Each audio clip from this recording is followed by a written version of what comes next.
I'm from Niles, Ohio, the birthplace of President William McKinley. Very much so, yeah. And I have a question about energy.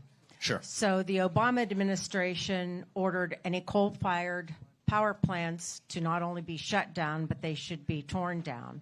Mm-hmm. And there is a coal-fired plant in Stratton on the Ohio River that is almost completely down right now. Mm-hmm. There's a lot of data centers being built in the state of Ohio that's going to use enormous amounts of energy. And what are you going to do to help get energy back to this state? So I will say, the first thing is we have great natural resources. So our issue here is not a problem of nature, it is a man-made problem. We make it hard to use the natural resources that are already here. Coal and natural gas, our state is blessed with these resources. But what we have failed to do is get them out of the ground quickly enough and to be able to use them. Some of that's the federal level. There's been an assault on coal, actually earlier today. I want to thank everybody for their patience, by the way. I know it took us a little while to get here, but snow slows our travel down. But I was in a different part of the state meeting with coal miners earlier today and leaders in the coal industry.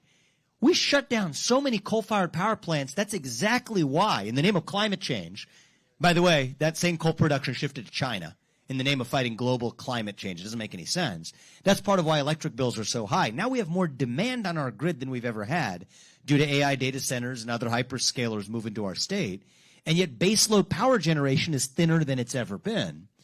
And so the right answer, the nearest term answer, is increase the supply and production of energy. And that's us getting out of our own way. Speed up natural gas timelines. Speed up power plant approval timelines. Those are man-made issues in that bureaucracy. And if I'm being honest, we're a great state in so many ways, so I'm not taking away from that. But the bureaucracy in this state operates as though it is accountable only to itself and no one else. Right? We're proudly a red state, but we often act like we're a state of red tape.